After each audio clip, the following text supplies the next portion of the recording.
Okay. We are live, Bruno. Welcome, everybody, to this week's LinkedIn Live with Gain. Today, we're having a really interesting conversation about how hotels are actually losing money with fragmented payment systems. We will leave space for questions at the end, so feel free to write in the chat and we'll get to that. For those of you who don't know Gain, we provide C-level advisory and professional services that grow travel, hospitality, MICE companies, as well as the supporting vendors. Feel free to learn more at gainadvisors.com, or you can reach out to me or any other of the team on LinkedIn. So today I'm your host, Zoe Kumbuzi. I'm a Gain advisor, a fractional CMO, and B2B LinkedIn consultant. And I'm joined today by Bruno Amaro. Bruno is a fintech and payment innovation specialist, and he's really focused on helping hospitality brands enhance their customer experience and unlock revenue through modern, user-centric payment experience. So welcome, Bruno. How are you today? I'm very well, Zoe. Thank you for having me, and hello, everyone. Thank you for joining us. Fantastic. So Bruno, first, before we dive in, tell us a bit about your background. I will do so. Look, I've spent most of my career in finance, and don't hold that against me. I have worked in multiple banks, financial institutions across different countries and different business units. One thing that's a common thread, I've always been one way or the other linked to payments. So for the past 2 years, I've been focusing my time and effort on the hospitality industry. And my focus there is to take a point of view around payments, looking at the problems that hospitality chains and hoteliers are facing today, and providing advice in a clear and structured way for them to achieve what we believe it's a critical part of their user journey. Right. That's fantastic. I won't compare hospitality tech and fintech. We can do that offline. So I'm really excited about today's conversation. I do know a little bit about payment systems, having been on the vendor side, but I actually had no idea that they could be such a drain on profit. So first of all, just tell us what's happening with these fragmented systems. Okay, I'll help you frame the problem as I see it. Right. So I came from a position where payments were bread and butter for the businesses of financial institutions. And coming to hospitality, my initial thought was, okay, this is simple. But clearly it is not. And the best way to think about it is as you develop and invest in your direct channels, right, that experience will end in a page whereby you're asking your guests to either pay for that experience or present a credit card to guarantee. Now, if you don't get this right, and from my experience, I see that a lot of the times there are material gaps in this experience that leads directly to revenue loss. So think of it this way. You're investing in your direct channels, you're investing in your digital experience, all of this that at the end, you do not provide an experience that the guest can finalize. Now, what this leads is the clear and immediate observations to drop-off rates. And these are material, right? There are a number of reasons why guests can drop off, as we all know. And this has a cost, a material cost for organizations.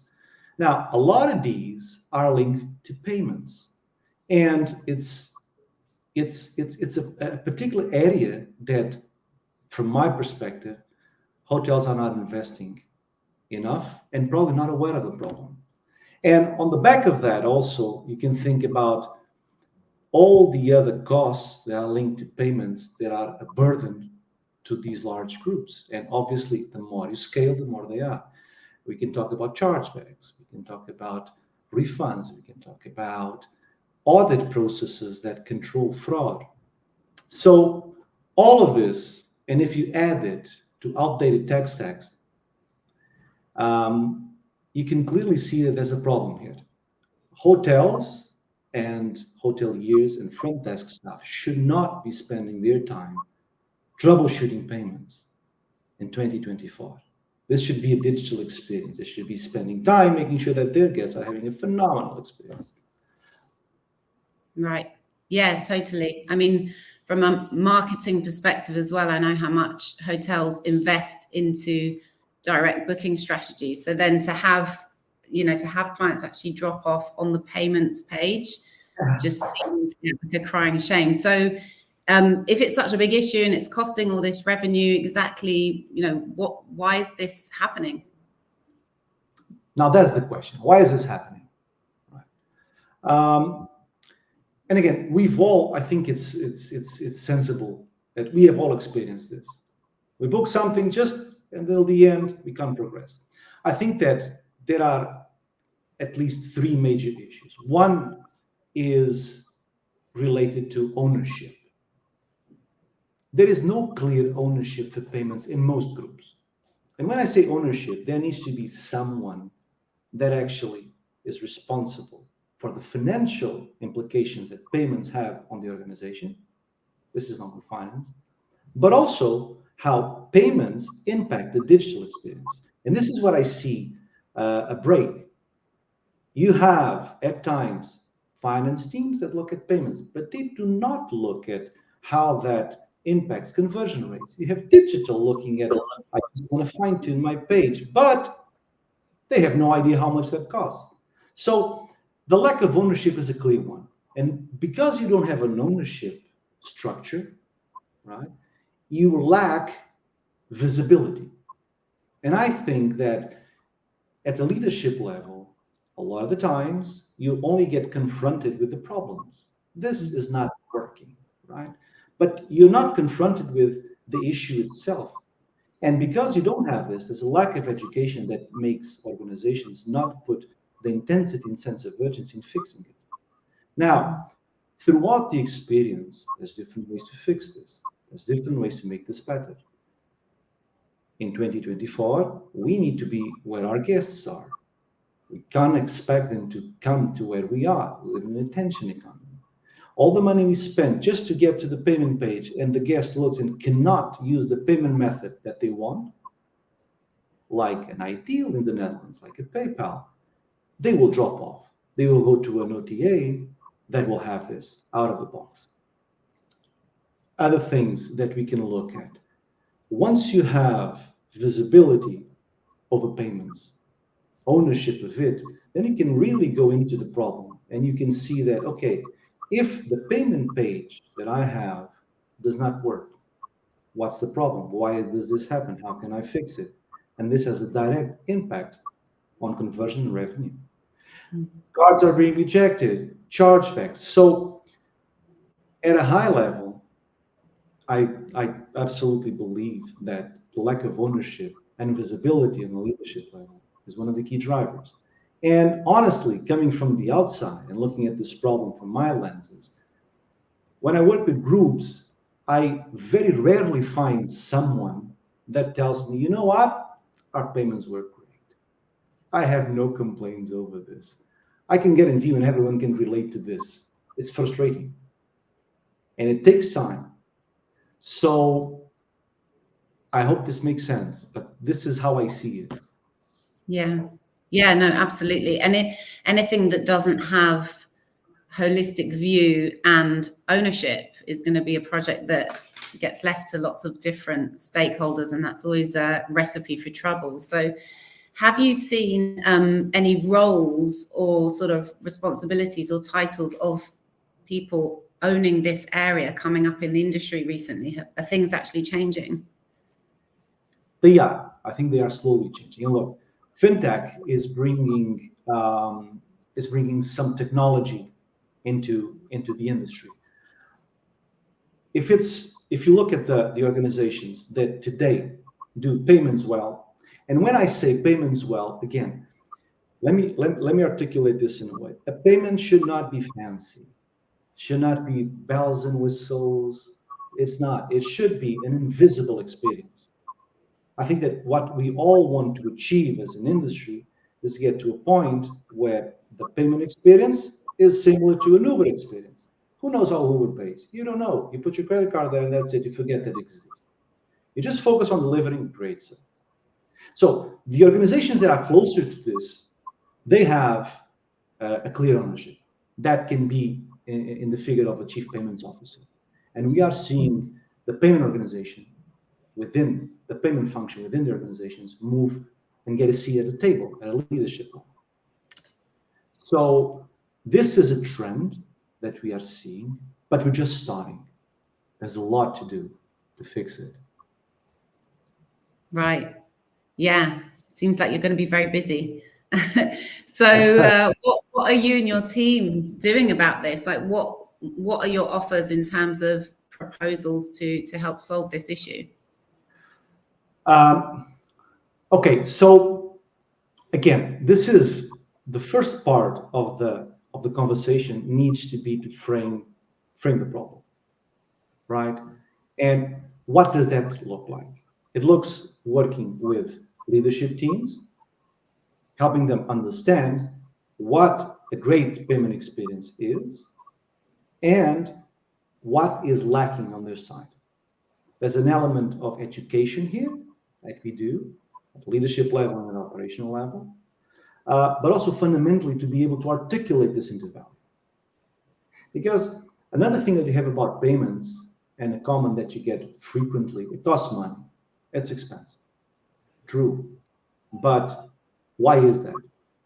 It's a complex infrastructure. There's a lot of moving points, a lot of fees and hidden fees and all that. So when you put all of this together, what is the loss revenue that this is costing you from a user perspective, right? The drop-off rates. From a lost revenue perspective, in the sense that you're actually paying more for the services than you should, and being also from a revenue generating perspective. So the whole idea and what we've been very focused on is to make sure that the payment function adds real tangible value to groups and it leads them to a seat in the table. All the experiences that you deliver that require an exchange of value have a payment component to it.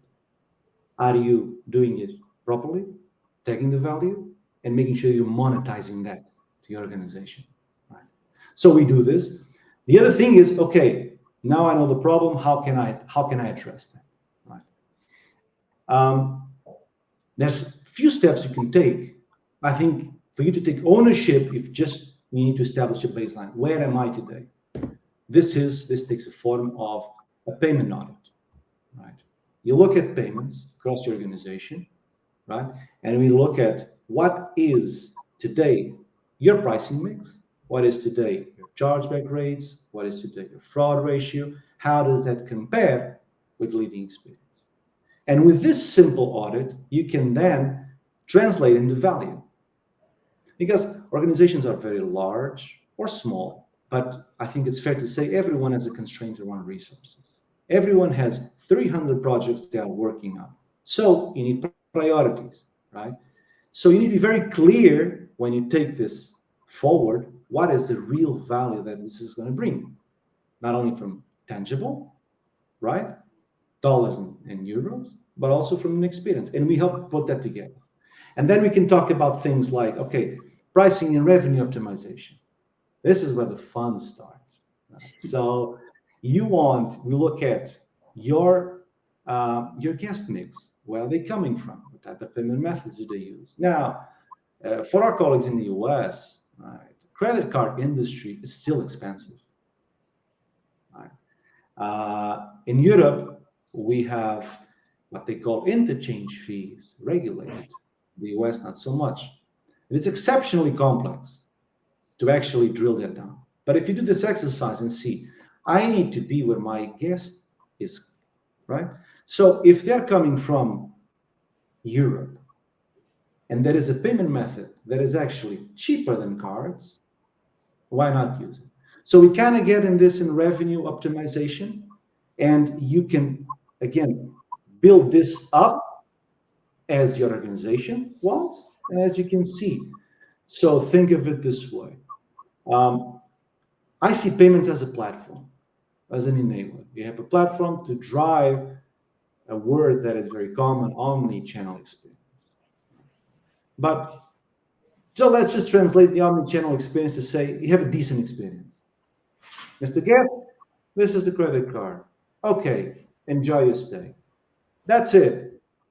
Technology exists today to provide this experience. And you can really focus on your differentiator and let this infrastructure do their job.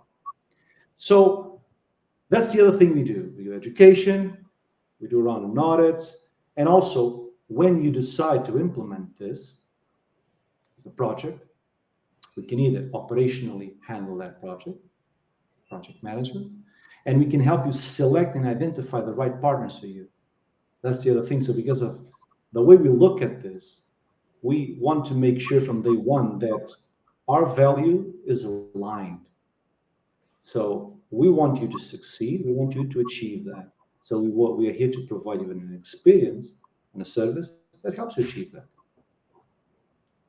I hope this is clear to everyone. Yeah, I think so. I mean, it seems like one of those topics that is a no-brainer for hotel brands to look into, since it's a clear money saver. But it seems like the complexity is obviously to start to delve into something that is touched by so many different departments, perhaps doesn't have ownership, marketing's here, finance is there. But yeah, it makes absolute perfect sense what you're saying. I was wondering if you had any kind of practical examples, obviously naming no names, of any clients that you've worked with that you could quickly run us through, sort of problem, solution, result. Yeah, I can walk you through that. But the point you raised, Zoe, I think it goes straight to the heart of this. It's complex, right? But complexity by obscurity is something that has been traditionally in payments, and that's where we can remove that obscurity, right? And the whole complexity in the industry today, with the technology that exists, should empower hotels to really own that and tailor-make it. So we've been working with a large hospitality chain, helping them design the new online payment stack. What does this mean? A traditional experience today is that you go to a website, direct channel, you book a hotel, you book a room, and what you see is a page, whatever that is, where you put your credit card and guarantees the reservation. This is a traditional experience. So what does this mean?